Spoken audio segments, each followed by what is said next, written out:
오늘은 첫 시간으로 서론과 배경에 대한 이야기로 시작을 하겠습니다. 먼저 사도행전 강해에 이어서 갈라디아서를 선택한 이유는 소개해드린 적이 있지만 바울 서신 중에서 지필 연대순을 따른 것입니다. 사도행전이 지상에서 이 교회가 시작되고 복음이 확장된 역사를 보여준다면 그 뒤에 서신서들은 그 교회들에게 사도를 통해서 주신 하나님 말씀인데, 사실 연대순 자체가 그렇게 특별한 의미가 있는 건 아닙니다. 실제 우리가 가진 신약 성경의 실제 배치도 연대순이 아니에요. 그죠? 사도행전 다음은 로마서가 제일 먼저고, 그 다음이 고린도 전후서, 그리고 갈라디아서인데, 성경이 정경화로 형성될 때 서신서 배치에 몇 가지 기준이 있었는데요. 그 중에 하나가 길이, 분량입니다. 그러니까 긴 거에서 짧은 거 순으로 해요. 그게 고대 문헌 편집의 매우 일반적인 원칙이고요. 그리고 또 하나가 그 편지를 받는 수신자가 공동체냐 아니면 개인이냐입니다. 그래서 그 디모데 전후서, 디도서, 빌레몬서가 분량이 짧기도 한데 희한하게 1차 수신자가 개인이에요. 그래서 뒤에 배치된 겁니다. 뭐 이런 거예요. 근데 또 참 희한한 게 이렇게 된 배치가 복음을 체계적으로 이해하도록 잘 배열되었다는 거예요. 뭐냐면 성경 정경화 과정도 그 역시도 하나님의 섭리로 됐다는 하나의 증거겠죠. 일단 로마서는요, 서신서들 중에 복음을 가장 체계적으로 정리한 교과서 같은 책입니다. 그리고 뒤에 고린도 전후서와 그리고 우리가 볼 갈라디아서는 이 복음을 책임져야 될 교회에 문제가 생겼다는 배경에서 방어서신이라고도 그렇게 불러요. 그러니까 복음을 방어하는 서신이다, 이런 의미입니다. 방어의 종류가 좀 다르긴 한데, 특히 고린도 전후서는요, 교회 안에서의 당파 싸움, 그리고 음행, 우상제물, 은사남용 등에서 파생된 비중이 교회 질서에 대한 복음적인 방어였다면,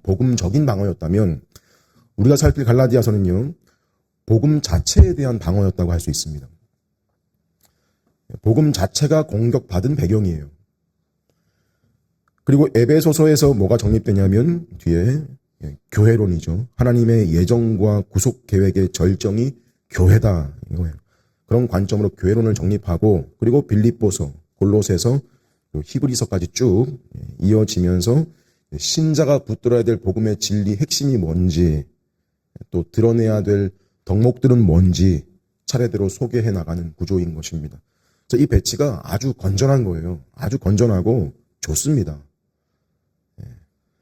우리 성경의 책들 순서는 복음을 가장 잘 드러내는 성경 전체 저자께서 배치하신 그야말로 설계도 같이 짜여진 배열인 거예요.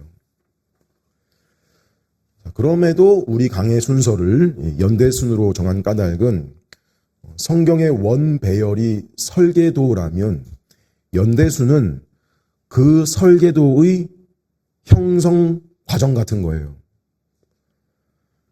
즉 성경 원래 배열의 권위를 우리가 분명히 인정하되 우리가 앞에서 직전까지 이미 본 사도행전과의 병행을 통해서 복음의 체계가 어떤 과정으로 형성된 건가를 더 입체적으로 볼 수 있는 거죠.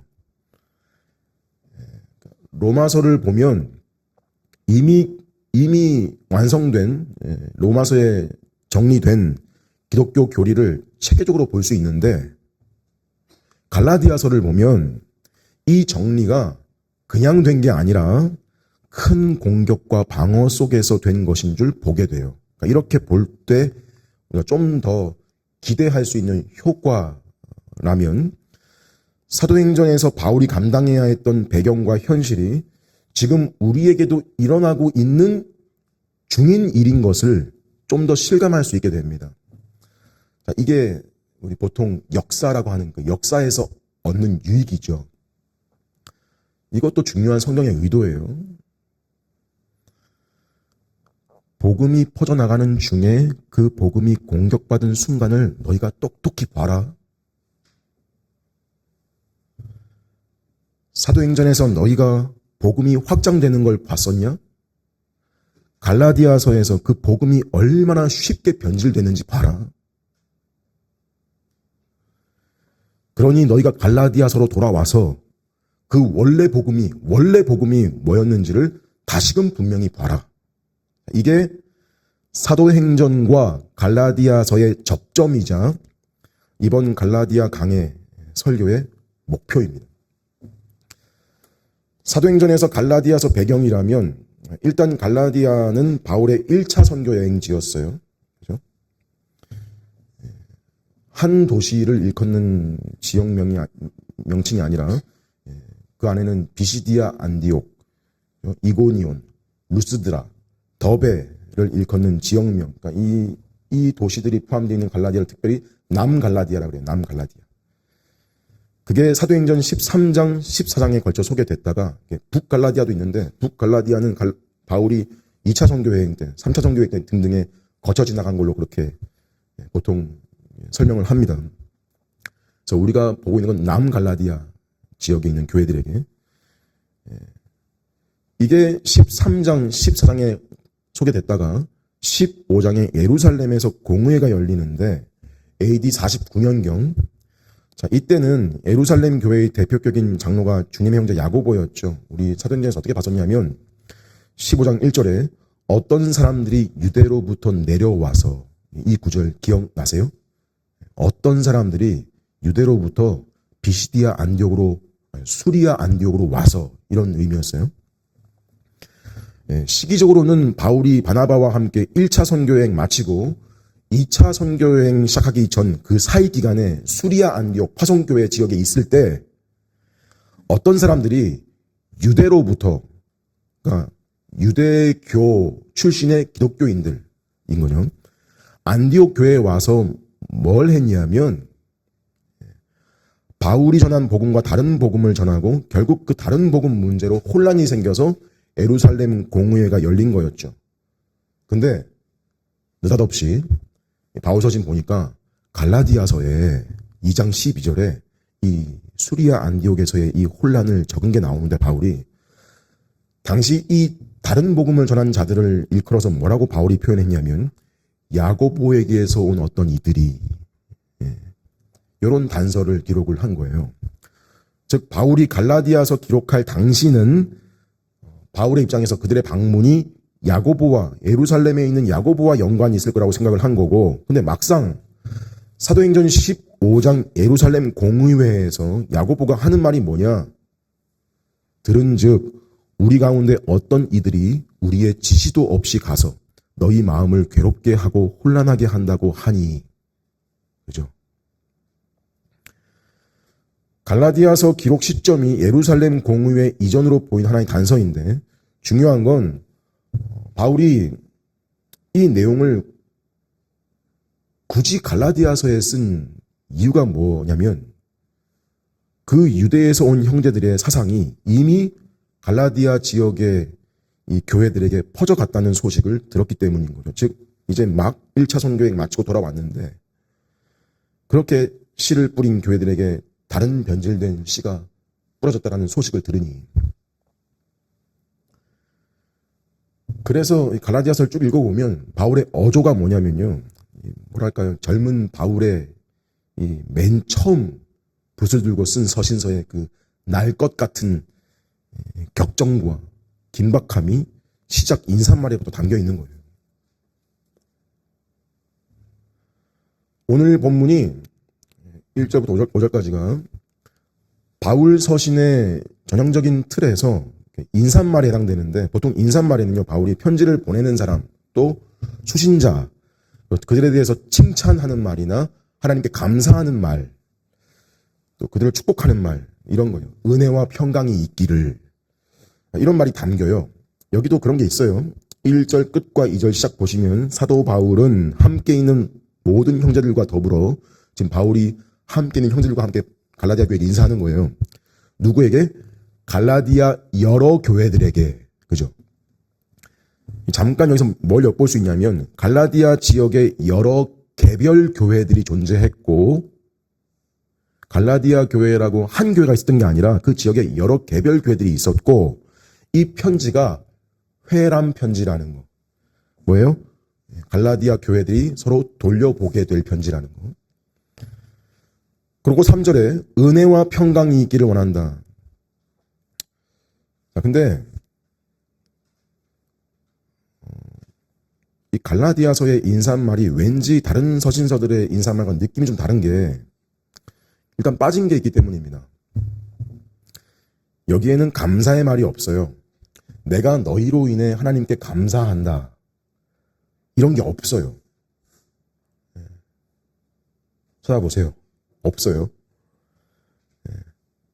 이렇게 생각할 수도 있어요. 쭉 읽어보고. 여기 갈라디아서 인사말에는 여기 5절 제일 마지막 부분에 영광이 그에게 세세토록 있을지어다. 아멘. 자, 이걸 보통 마지막에 하는 찬송, 송영이라고 그렇게 부르는데 지금 이게 갈라디아서 인사말에는 이 감사의 내용을 대체하는 거 아닐까. 이게 결국 감사 아니겠나. 이 맥락을 잘 봐야 되는 게 뒤에 보겠지만 이게 지금 그 교회에 대한 칭찬이나 감사 때문에 하는 찬송인 건지 뭔지 좀 주의 깊게 봐야 될 필요가 있어요. 또 뭐가 없냐? 이건 좀 더 심각해 보여요. 이 교회에 속한 자들을 가리켜서 바울이 성도라고 부르지 않는다는 점이에요. 자, 물론 바울이 갈라디아 교회 교인들을 실제로 성도 취급을 안 했다기보다 그만큼 지금 바울 입장에서 바울이 볼 때 그 교회의 상황이 심각하다는 경각심을 주려는 의도로 볼 수 있는데 여러분 바울은 다른 서신서들 고린도 전후서, 에베소서, 빌립보서, 골로새서에 그들을 성도라고 부르고요. 못해도 칭찬할 만한 거리에 수식어를 붙여서 그들을 불러요. 수신자들을. 그리고 하나님께 감사의 말을 씁니다. 한 예로 여러분 고린도 교회, 유명한 교회예요. 뭐로 유명해요? 그 교회 내부의 죄가 얼마나 충격적이었는지 아시죠? 교회 안에서 당파를 만들고 나뉘고 말로 입에 담을 수 없는 성적 부도덕이 난무하고 교회 안에서 사랑의 결핍으로 은사로 경쟁하고 근데도 바울이 고린도전서 1장 1절부터 그들을 어떻게 부르고 시작하는지 아세요? 들어보세요. 고린도에 있는 하나님의 교회 곧 그리스도 예수 안에서 거룩하여지고 성도로 부르심을 받은 자들과 또 각 처에서 우리 주 곧 그들의 주 되신 예수 그리스도의 이름을 부르는 모든 자들에게 4절 그리스도 예수 안에서 너희에게 주신 하나님의 은혜로 말미암아 내가 너희를 위하여 항상 하나님께 감사하노니. 인사말이라는 게 다 똑같을 필요는 없습니다만 이 감사와 격려는요, 바울 서신서에 공통적으로 편지를 쓰고 있는 동기에서 매우 중요한 요소예요. 근데도 없다? 무슨 말이겠어요? 이 편지만큼은 뭔가 다른 동기가 있다는 주목할 만한 반증이죠. 아니나 다를까 다음 주에 보겠지만 인사말 끝나자마자 6절에 단도직입적으로 꺼내는 본론의 첫 마디가 뭐냐면요. 내가 이상히 여기노라. 우리말 번역에는 좀 순서가 좀 배열이 바뀌어 있지만 내가 이상히 여기노라. 너희가 이같이 속히 떠나 다른 복음을 따르는 것을. 여기 이상히 여긴다라는 말이요. 원문 의미로 경악한다는 말이에요. 그냥 놀란 정도가 아닙니다. 경악을 금치 못할 정도의 목회적 당혹감이에요. 어떻게 그렇게 빨리 다른 복음으로 옮겨가냐? 어떻게 그럴 수가 있냐? 그 배후가 누구였냐면 7절에 너희를 교란하여 복음을 변하게 한 어떤 사람들이에요. 자, 그들의 가르침의 핵심은 뭐였냐면 사도행전과 갈라디아서 내용 읽어보면 충분히 파악할 수 있는 바 크게 두 가지인데요. 첫째는 이거예요. 바울의 메시지를 건드립니다. 바울 선생이 우리보다 앞에 와서 예수님이 하나님의 아들이시며 죽었다가 부활하셨고 우리를 대신하여 죽으셨기 때문에 그분을 믿는 믿음으로 구원을 받을 수 있다고 가르쳤을 겁니다. 여러분들에게 네, 맞습니다. 이게 교묘한 거예요. 이 부분이. 그걸 부정하는 게 아니에요. 네, 맞습니다. 하지만 그것으로는 부족합니다. 물론 믿음이 있어야 됩니다. 그러나 믿음만으로는 안 됩니다. 여러분들이 믿는다면 율법을 행해야 되고 특히 우리 유대교의 표징인 할례도 받아야 되며 구약의 규례들을 지켜야만 진정으로 하나님께 받아들여질 수 있다고 의롭다함 여김 받을 수 있다고 가르친 거예요. 뭐냐면 복음 내용 자체를 건드린 거죠. 쉽게 구원을 받기 위해서 당신은 예수 믿는 것만으로 안 되고 너가 좋은 사람이어야 되고 착한 사람이 되어야 되며 너가 어떤 선행과 조건을 충족해야 구원받을 수 있다는 거예요. 쉽게 말하면 그들 입장의 대표적인 거 할례고. 이어서 두 번째 공격은 뭐냐면요. 이 사람들은 여기서 끝이 아니고 결정적으로 이 사람 똑똑한 사람들이에요.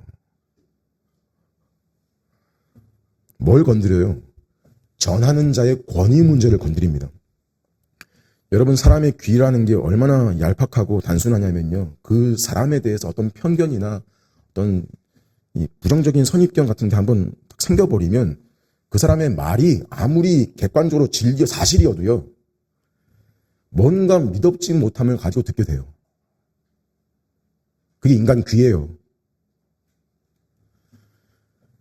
그래서 너무 잘 아는 사람들이 똑똑한 인간들이 뉴스에 나오는 그 양쪽이 어떤 당론을 놓고 논쟁을 벌일 때도 보면요.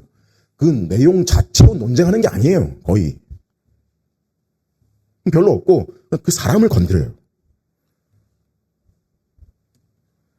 그 사람이 과거에 어떤 짓을 했고 어떤 흠이 있는 인간이면 그걸 찾아가지고 뭔가 구린 데가 있지 않냐고 이런 말이 한번 귀에 탁 박히면 대중들 눈에는 어떻게 돼요? 어떤 효과가 있어요? 내용은 안 중요해요. 안 보이고 사람만 보이잖아요. 안 들려요. 설교도 그래요. 여러분이 저의 흠을 보시거나 안 좋은 편견이 생기기 시작하시면 설교가 제대로 들릴까요? 그런 거예요. 마찬가지죠. 이 사람들 근데 바울의 흠은 못 찾겠고요. 뭘 건드린 거냐면 바울이 진짜 사도가 맞아? 정말?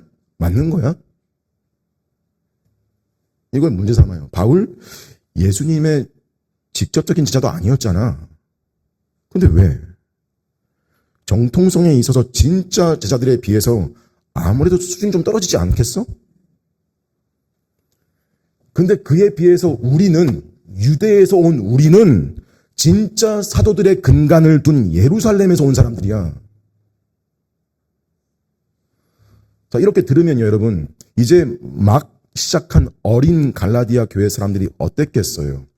실제로 바울을 진정한 사도는 아니라고 보기 시작한 거죠. 여러분, 이 상황을 전해들은 바울의 심정 어떨까요? 그 심정이 바로 갈라디아서에 고스란히 담겨 있는 거예요. 그래서 갈라디아서는 이 두 가지 공격에 대한 답변인 셈이고요. 복음 자체에 대한 변호와 바울의 자기 사도권 변호가 계속 반복돼요. 갈라디아서 안에. 그게 여기 인사말에부터 이 두 가지가 응축되어 있는 거예요. 그냥 인사말로 쭉 읽어 내려가기 쉽지만 응축되어 있는 거예요. 순서를 좀 바꿔보겠습니다. 첫째, 사도권 변호. 둘째, 복음 변호입니다. 먼저 첫째, 사도권 변호인데 시작부터 바울은 이 문제에 대해서 유난히 눌려 있는 것 같이 보여요. 그냥 그리스도의 사도된 바울은 하면 될 것을 뭐라고 시작해요? 사람들에게서 난 것도 아니요 사람으로 말미암은 것도 아니요 오직 예수 그리스도와 그를 죽은 자 가운데 살리신 하나님 아버지로 말미암아 사도된 나 바울은 말이 길어요. 일단 그죠? 뭔가 구구절절이에요. 아마 갈라디아 교회 내부에 무슨 말이 있었던 거냐면 이런 말이겠죠. 추종하는 사람들이 그렇게 사도로 인정해 주니까 자기가 진짜 된 줄 알고 저러는 거다. 갈라디아 교인들아, 니들 책임이 제일 크다. 니들이 바울을 그렇게 인정해 준 거다. 그럼 바울이 뭐래요?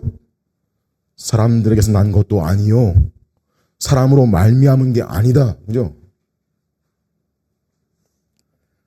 여러분 궁금하신 적 없어요? 바울은 왜 이렇게까지 자기가 사도라는 걸 강조해야 했던 걸까? 딱 깨놓고 사도가 아니면 복음 못 전하는 건가? 꼭 사도여야 되나? 바울은 사도권에 뭔가 집착하는 건가? 여러분 이건 시대상식적 문제인데 시대상식 사도라고 하는 말 보냄을 받은 자라는 말이거든요. 신약 성경에 사도라는 직책의 특별함은요. 예수님께서 직접 임명하셔서 보냈다라는 거에 있습니다. 왜요? 예수님이 이제 이 땅에 없으시고 하나님 나라의 일을 전파하시던 그 일을 지금도 하늘에서 행하시기 위해서 이제 주님과 같은 권위로 이 땅에서 전파할 자라는 의미입니다. 그래서 이들을 가리켜서 1차 전달자라 그래요. 소위 사도들을 가리켜서. 엄밀하게는 1차 전달자는 그 전달의 내용 근원 자체가 하나님이시면서 1차 전달자가 하나님이시고 주님이시죠. 성경에 표현하기를 이런 표현들 하나님이 가라사대 예수께서 이르시되 가라사대 그러면 다 1차 권위예요. 1차 권위. 동등한 게 뭐냐면요. 사도들의 가르침이에요. 사도권이란 그런 권위예요. 지금 저도 하나님 말씀 전합니다. 저는 1차 전달자가 아니에요. 신성모독이에요. 저는 아니에요. 저는 2차 전달자에 불과해요.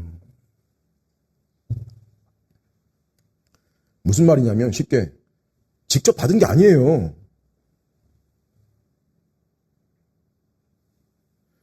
계시가 성경으로 완성됐어요. 종결됐어요. 여러분, 계시가 성경으로 완성됐다는 말을 가볍게 듣지 마십시오. 이거 신학적으로 알고 교회 정통 교회라는 교회 사는 말 습관적으로 듣고 내가 믿다고 알고 있는데 가볍게 듣지 말라고요. 이건요, 하나님이 세우신 계획이고요. 하나님의 가장 지혜로운 방식이에요. 지금은 계시를 받는 시대가 아니라 계시를 해석하는 시대입니다. 성경이 하나님 말씀 자체입니다. 그래서 이제는 1차 메시지가 이거고요. 성경이고요.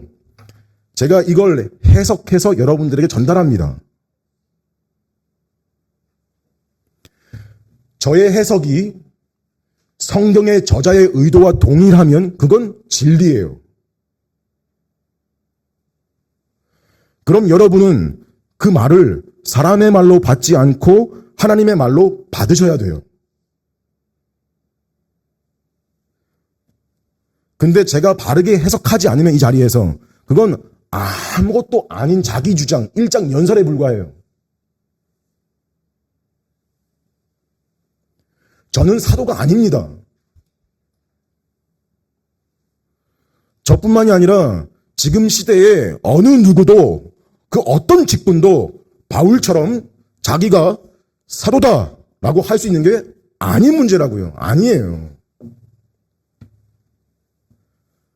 간혹 이런 설명을 두고 그게 지금 우리 시대가 수준이 떨어진 거고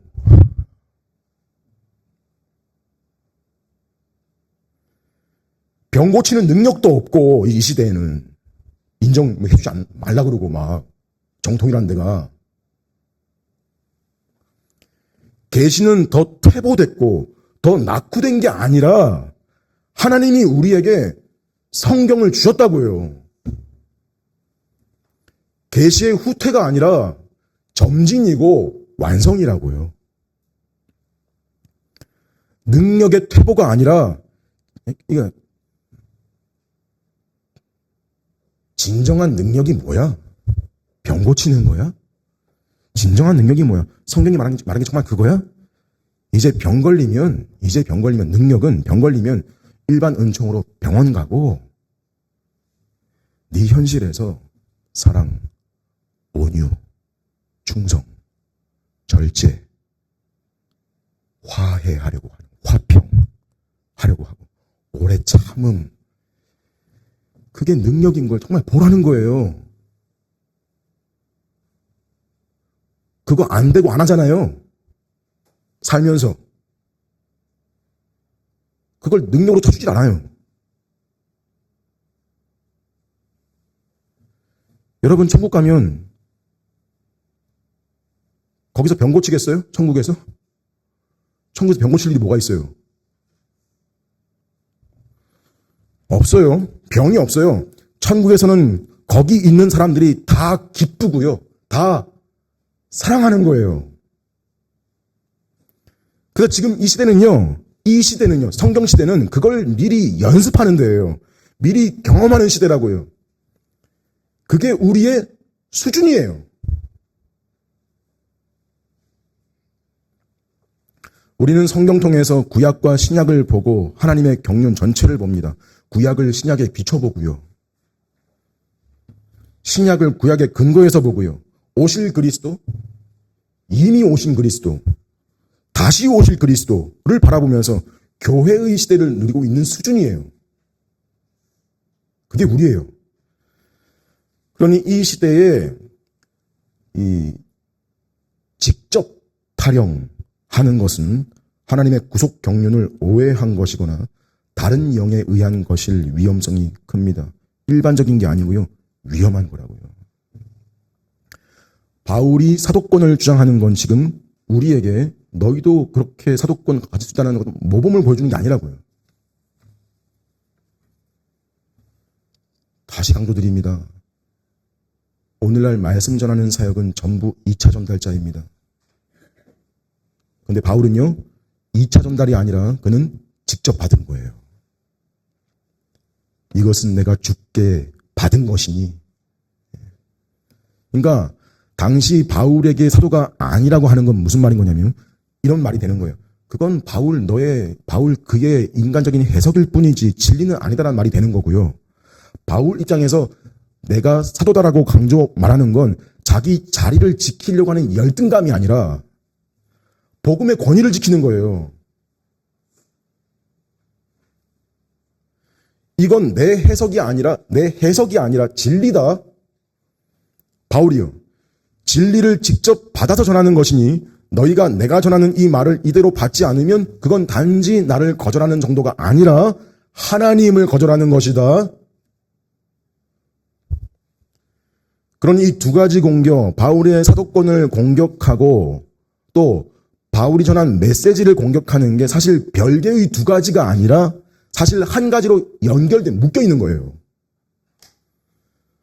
사도권이 부정되면 그가 전한 복음도 부정되는 거기 때문에 그렇습니다. 그렇죠. 그게 사도적 권위예요. 조금만 더 봅시다. 중요하니까. 자기가 사도여야 하기 때문에 사도라고 주장하는 거와 실제로 사도인 건 엄연히 다른 거죠. 그죠? 근데 바울은요, 실제로 사도였어요. 사람들이나 사람이 아니라 그리스도께서 직접 그를 사도로 임명하셨습니다. 바울은 1절에 더 근원적으로 그 권위를 아버지 하나님께로부터라고 말합니다. 예수가 하나님의 아들 하나님이시라는 그분의 완전한 신성을 분명히 하고 있고요. 마치 구약 선지자들이 선지자라는 자기 인식을 분명히 가졌던 것처럼 바울도 지금 자신이 사도라는 그 정체성, 분명한 자기 의식을 가지고 있었다라는 거예요. 어떻게 해요? 주님이 그를 직접 부르시고 보내셨습니다. 언제요? 다메섹 도상에서 부활하신 주님이 그를 만나시고 부르시고 보내십니다. 십자가에 죽으시기 전에 그를 부르시고 보내신 게 아니라 다른 지자들처럼 공식적으로 부활하신 주님을 만나 주셔서 부르시고 보내십니다. 칼빈 목사님은 이렇게도 적었어요. 바울이 부활하신 주님으로부터 직접 부름받은 것은 어떤 의미에서 부활 이전에 그분으로부터 부름받은 것보다 더 존귀한 것이다. 그래서 1절에 우리는 쉽게 지나치기 쉽지만 바울이 아버지 하나님 언급할 때 덧붙인 표현이 뭐냐면요. 그를 죽은 자 가운데에서 살리신 뭐예요? 부활이죠. 왜 부활 언급했겠어요? 자신의 사도권이 부활하신 주님으로부터 주어진 것이라는 점을 확실히 하기 위함이고, 그리고 중요한 거, 지금 율법의 행위로 역행하려고 하는 갈라디아 사람들아, 교인들아, 그들에게 부활을 지금 맨 앞에 제시하면서 너희는 이미 새 시대에 들어온 거라는 걸 생각하는 거예요. 옛 언약 시대에 구약 이스라엘 백성들이 자신들이 하나님의 백성임을 규정하는 명제는 이거였어요. 나는 너를 애굽 땅 종되었던 집에서 인도하여 낸 하나님이다. 이거 구약 옛 언약에서 하나님 나라 백성 정체성이었다면 오늘 우리를 하나님 백성으로 규정하는 핵심은 뭐냐? 바로 하나님 아버지께서 예수를 죽은 자 가운데서 살리셨다입니다. 이게 우리 시대에 우리에게 적용되는 규정되는 명제예요. 이것을 믿는 자들, 신뢰하는 자들로 규정됩니다. 이 주님의 부활에 근거해서 우리는 율법의 정죄와 옛 언약적 질서로부터 자유를 얻은 거라. 여러분, 갈라디아 교인들 이 편지에서 이거 처음 보는 말일까요, 이거? 부활? 바울이 1차 선교 여행 때 갈라디아 지역 머물면서 이거 말 안 했겠어요? 했겠죠. 설교도 듣고 가르침도 받았겠죠. 들었어요, 분명히. 근데 뭐예요? 권위에 혼동 생기고 의심 깃드니까 맥없이 꺾여버리죠. 꺾이는 풀처럼. 1차 전달자인 사도가 자신의 사도권을 변호해야 되잖아요, 지금. 이게 오늘 우리에게도 맞물린 것은 우리의 1차 권위, 성경이 하나님의 말씀이라는 사실을 여러분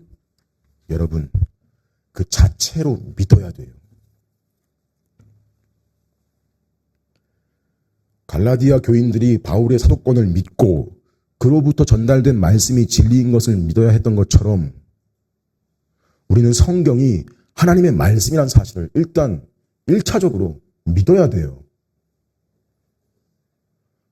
그래서 우리는 저 사람의 설교가, 저 가르침이 하나님의 뜻과 일치하는 해석인가를 분별하기 전에 성경의 1차 권위부터 확고하게 믿어야 된다. 근데 우리 속에는 수많은 혼동과 여지가 어떻게 잔재로 남아있냐. 잘 들으셔야 됩니다. 성경으로 충분하지 않은 것 같다. 물론 그렇게 내 입으로 직접적인 생각으로 하는 사람들은 별로 없어요. 정통 안에서. 성경이 우리에게 있지만 그것도 맞지만 뭔가 다른 게 더 있도록 하나님이 여지를 두지 않으셨을까? 이게 우리의 심정 속에 있다고. 속에. 우리의 기질 속에. 성경으로 충분합니다. 우리 시대가 점진적인 의미에서 성숙의 시대라 그랬는데 뭐도 점진적 발전이냐? 혼란과 혼동과 거짓도 더 발전한 상태에 있어요. 우리가 사는 시대는 뭐가 진리이고 뭐가 아닌지를 분별해야 되는 때입니다. TV를 틀면 기독교 방송이 나오고 유튜브 켜도 수많은 설교가 들립니다. 내 입맛대로 골라 들을 수 있습니다. 근데 그냥 봐서는 분간이 안 돼요. 왜? 다 성경 펴서 얘기하니까.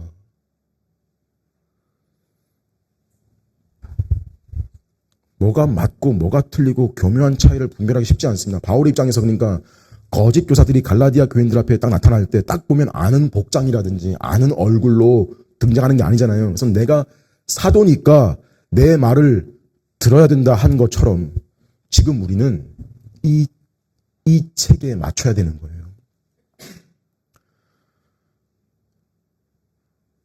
성경은 이에 대해서 뭐라고 말할까? 이게 권위예요. 그리고 해석은 어떻게 하냐? 해석은요. 해석에도 역사가 있어요. 정통이라는 말이 왜 생겼는가를 보면 왜곡과 변질이 하도 많아지니까 가지를 치고 하도 뻗어나가니까 정통이라는 말로 울타리를 치는 거예요. 교회와 교사들을 통해서 이어져온 해석의 역사성 위에 해석하고 그럼 그 바탕 위에 선포되는 말씀에 대해서 혹 그 말씀을 내가 하찮게 여기진 않는가. 그럼 권위를 버릴 때 그것이 곧 그리스도 자신을 버리는 일이 될 수 있음을 생각해야 됩니다. 이게 중요한 까닭은 우리 삶에 실제로 복음이 아닌데도 복음처럼 들리는 것들이 너무 많기 때문이에요. 그래서 둘째, 복음 변호, 바울이 전한 메시지. 이 인사말 안에도 복음이 응축되어 있는데요. 먼저 3절에 은혜와 평강이 있기를 원한다. 그럽니다. 사실 이 인사는 거의 모든 바울 서신에 다 나오는 문구인데요. 흥미로운 점은 사실 당신에게 은혜가 있기를 그러면 그건 당시에 고대 그리스 로마식 헬라식 인사법이었어요. 당신에게 신의 가호가 있기를 이런 의미입니다.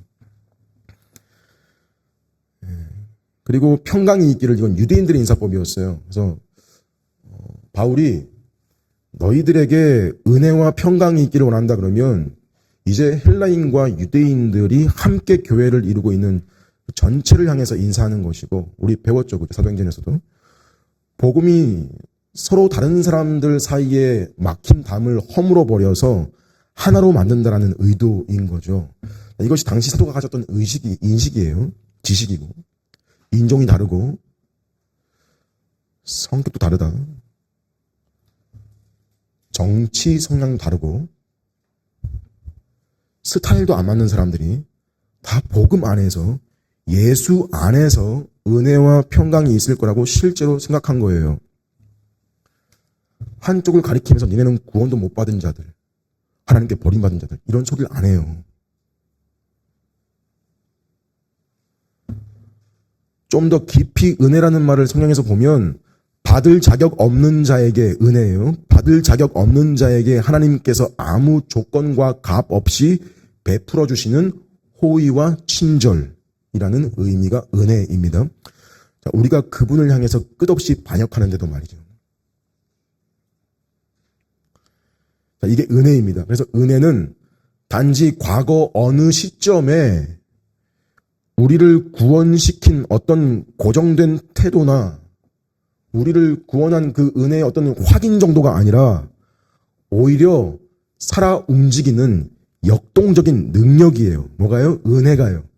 그리스도 안에 있는 사람을 계속해서 움직이게 하고요. 맨 처음 그를 거듭나게 하고 부를 때뿐만이 아니라 그 이후에도 계속해서 움직이게 하고 그리스도를 추구하게 하며 갈라디아서 뒤에 나오는 그 성령의 열매들을 일상에서 살아내게 하는 동기를 일으키는 게 은혜예요. 그래서 은혜 위에 은혜라는 말을 쓰는 거예요.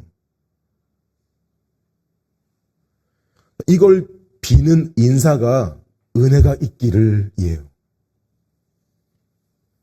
당신에게. 자, 이렇게 은혜 위에 생각해 보세요. 이런 은혜 위에 은혜의 삶에서 나타나는 세상이 전혀 알 수도 없고 가질 수도 없는 상태를 가리켜서 뭐라 그래 성경이? 평강이라고 해요. 여러분 잘 생각하세요. 평강이라는 건 단지 우리 심적인 어떤 안정감이 아닙니다. 마음이 차분해지는 어떤 고요함, 이런 게 아니에요. 그런 정도는 아주 얕은 의미이고, 헬라어로는 에이레네이고, 히브리어로는 샬롬이죠. 샬롬은 단지 아무 갈등이나 고통이나 불안이 없는 상태, 단지 그게 아니라 오히려 고통과 갈등은 늘 있는 거 인정하면서 그 한가운데에서 마음의 폭풍이 일고 두려움과 불안이 파도같이 몰아치고, 그러한 때라도 이 평강이 있는 사람은 창조주 하나님과의 관계가 회복된 자에게 주어지는 확고하고 지속된 안녕, 견고한 복지, 바로 그 상태, 그걸 신뢰하고 붙잡는 상태. 여러분, 이러한 상태야말로 성도의 마음이 원하는 거 아니겠어요? 갈등은 늘 있고요. 고통도 늘 있고요. 사라지지 않아요. 그거 사라지는 게 평강이 아니라고요. 사라지지 않아요. 근데 그 안에서 하나님의 임재, 그리스도께서 나와 함께 거주하신다는 은혜 위에 이 평강이 있는 거예요. 그래서 구약 민수기 6장 24절에 무슨 선언이 나오냐면, 구약에 이미 여호와는 너를 복주시고 너를 지키시기를 원하시며, 여호와는 그의 얼굴을 내게 비추사 은혜 베푸시기를 원하시며, 여호와는 그 얼굴을 내게로 향하여 드사 평강 주시기를 원하노라. 고통과 갈등 속에서 이 함께 하시는 평강을 우리가 어떻게 가집니까? 은혜로 가져요.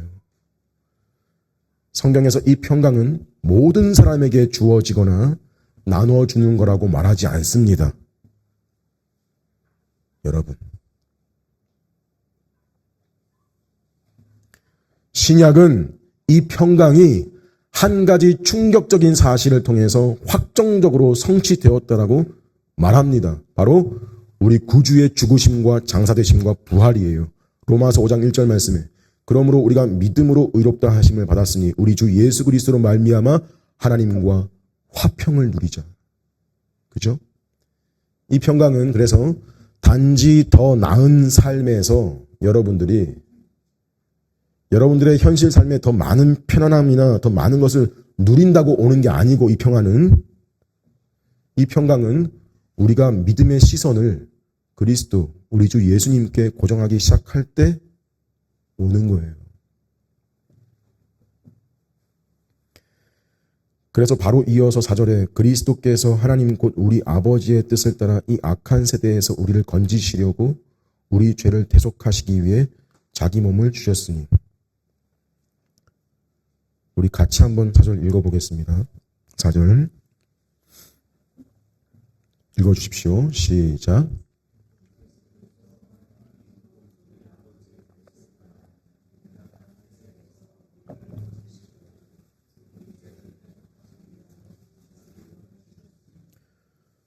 복음 핵심이죠. 여러분,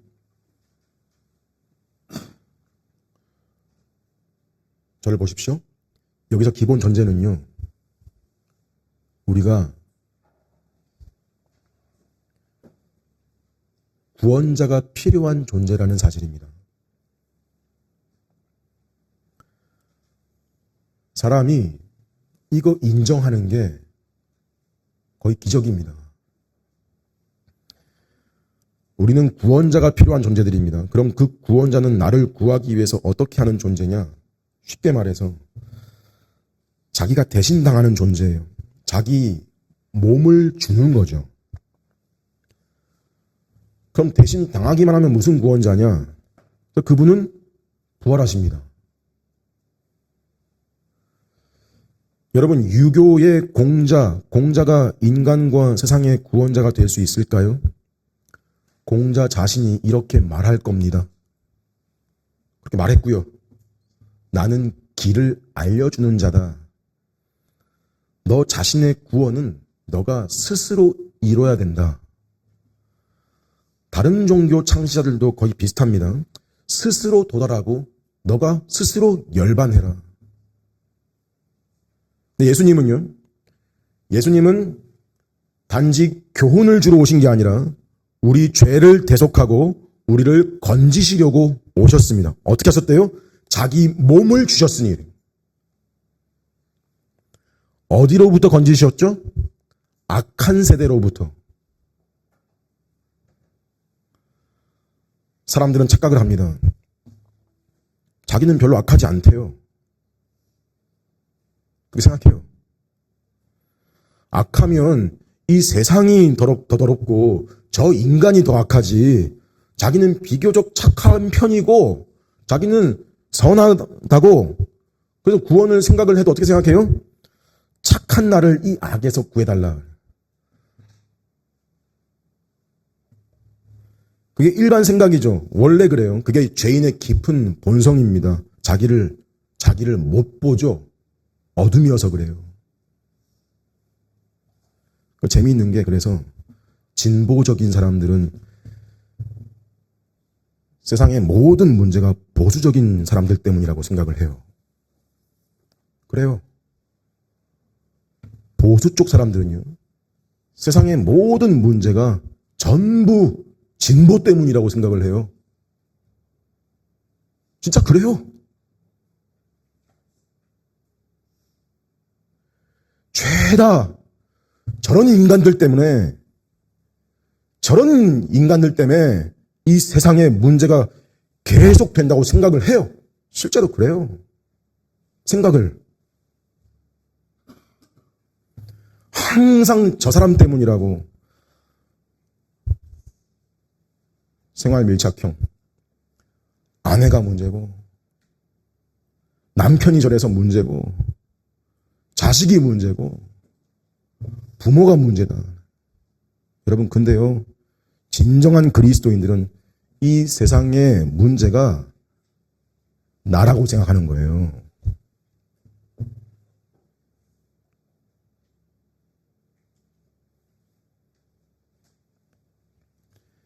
이 세상의 가장 큰 문제가 내 안에 있는 죄라고 생각하는 거예요.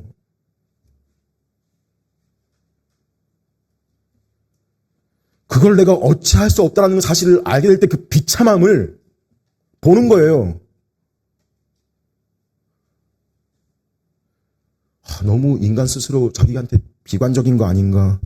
여러분, 사실 복음을 알아갈수록 우리는 나 자신을 내 스스로가 내가 평가하는 것보다 훨씬 더 비관적으로 봐야 된다는 걸 아는 존재들이에요.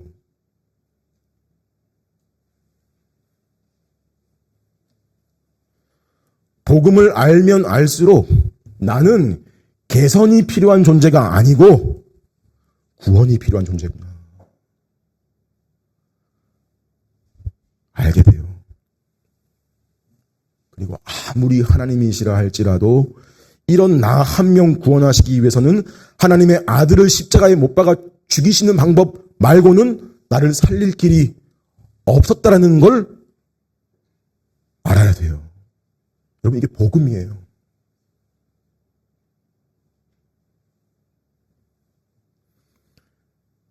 예수께서 그 조건을 십자가로 단번에 완전히 충족시키셨고 하나님은 만족하셨다. 그 확증이 부활이다. 이게 4절의 복음입니다. 이제 그 사실을 믿음으로 받아들인 자들, 그렇게 예수와 연결된 자들에게 뭐가 주어진다는 거냐면 바로 은혜와 그 평강이라는 게 주어지는 거예요. 가능한 거예요. 자, 여러분, 여기서 결정적으로 생각을 해봅시다.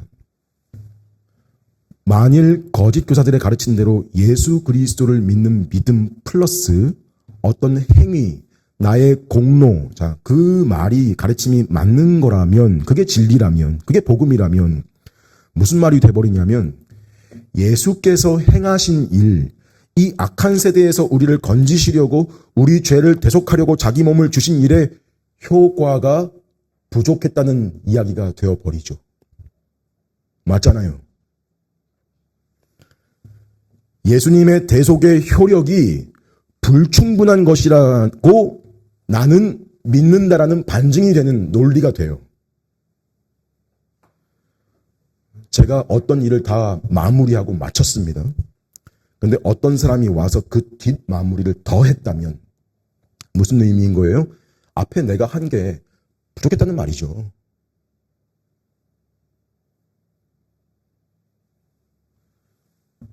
근데 예수님이 십자가에서 하신 일이 부족한 일입니까?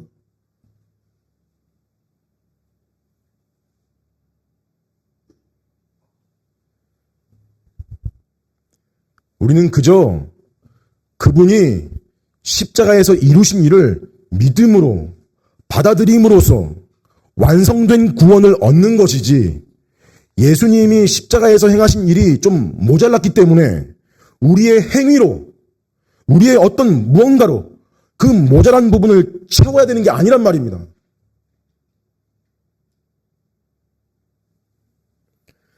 우리의 행위라고 하는 건 부족한 거 채우는 게 아니라 그 은혜와 평강을 가진 자의 그저 반응이고 열매라는 거죠. 이게 아니라 정말 그렇게 믿는다면 믿음만으로 부족하고 예수님의 효력이 부족해서 우리가 뭘 더 해야 된다고 그렇게 믿는다면 그건 하나님과 은혜와 화평의 관계가 아닌, 그런 인사를 주고받을 관계가 아닌 거예요. 성립이 안 돼요. 하나님은 우리가 그렇게 믿는 것을 여러분 원치 않으십니다.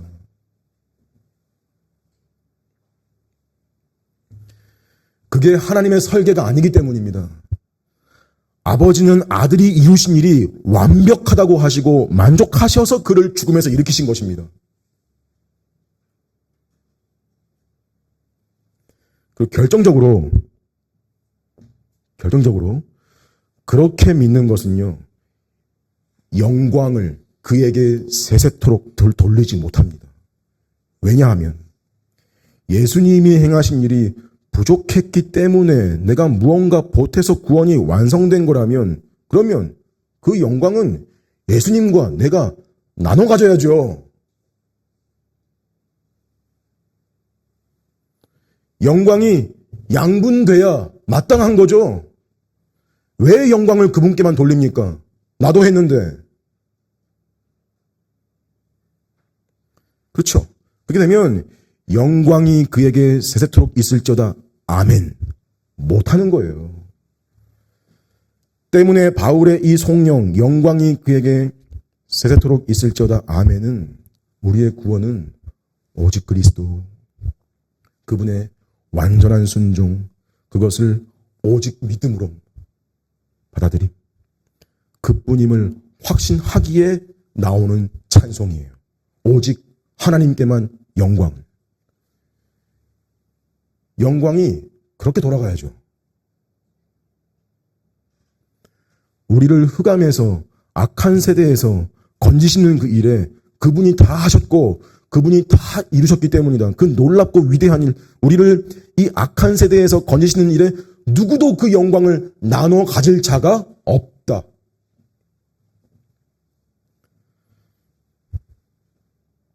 여러분, 우리는 갈라디아서를 볼 때 삼자의 입장에서 남의 교회 이야기 듣듯이 읽듯이 읽는 게 아닙니다.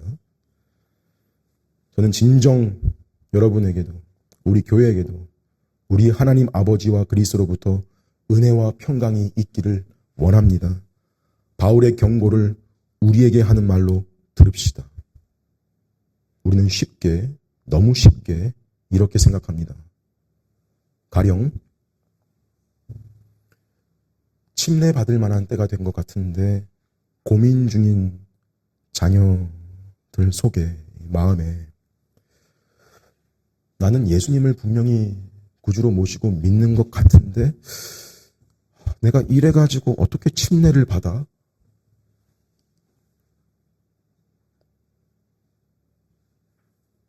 내가 아직도 이렇게 사는데 이런 수준으로 어떻게 침례를 받아?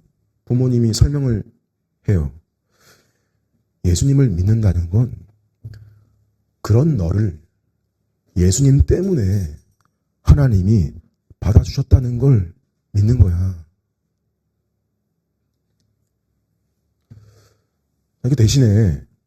이렇게 말하는 대신에 너가 아직 그런 생각이 든다는 건 아직 믿는 게 아니기 때문이야. 라고 쉽게 단정하지 마십시오. 왜요? 이런 생각, 이런 사고는요, 이미 침례받은 신앙인들의 고질적인 사고방식에도 자주 발견되기 때문입니다.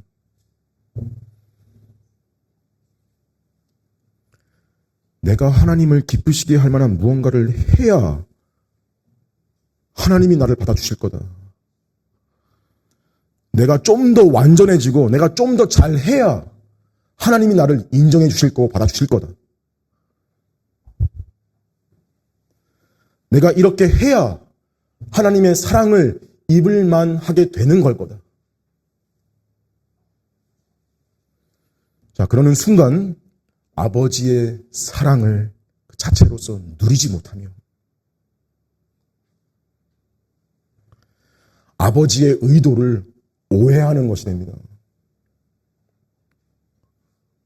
어떻게 보면 안타깝게 보이는 거예요.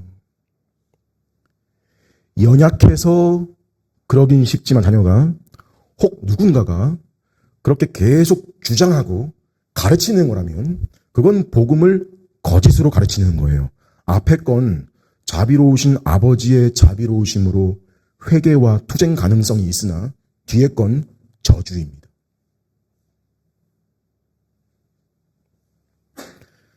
갈라디아서를 통해 갈라디아 교회 말고 여러분 우리를 봅시다. 성경이 주어졌고 성경의 해석으로 수없이 설교를 듣는데 우리가 기독교를 버리고 그리스도를 버리는 경우가 많습니다.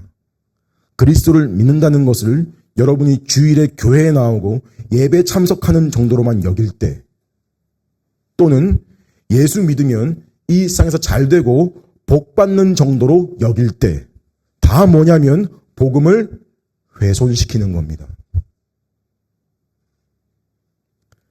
복음의 본질은 이 악한 세대에서 우리를 건지시고 우리 죄를 대속하기 위해 자기 몸을 주신 주 예수 그리스도에 관한 것입니다. 우리의 행위는 이거에 대한 반응일 뿐입니다. 결과고 열매입니다. 이 복음을 버리고 다른 복음으로 돌아서지 마십시오. 다른 복음은 없습니다. 오직 이것만이 복음입니다. 복음이 얼마나 영광된 것인지 더욱 맛보게 해달라고 여러분 하나님 앞에 겸손히 구하십시오. 구해보십시오. 복음이 내 영혼을 깊이 적시고 은혜 위에 은혜, 평강을 누리기를 구해보십시오. 이 악한 세대에서 건져내셔서 하나님 나라의 백성으로 살게 하신 자리를, 그 자리를, 내 수준을, 내 지위를 보게 해달라고 구하십시오. 여기서 내가 싫어하는 사람이라 하더라도 긍휼히 볼 수 있는 마음이 내 속에 일어나는 걸 경험하게 해달라고 기도하십시오. 갈등과 고통 중이라도 하나님이 함께 하신다는 사실을 떠올릴 수 있는 수준을 경험하게 해달라고 구하십시오. 하나님 나라 새로운 시대의 수준, 그 능력을 제가 경험하고 누리게 해달라고 기도하십시오. 그리고 그것이 내가 하나님의 사랑을 받기 위해서가 아니라 하나님의 사랑을 입어서 알게 돼서 깨달아서 나오는 것인 걸 실제로 경험하기를, 그렇게 오직 그렇게 하나님께만 영광이 돌아가게 하시는 여러분과 저의 삶이 다 되시기를 간절히 바랍니다. 주의 만찬 거행하겠습니다.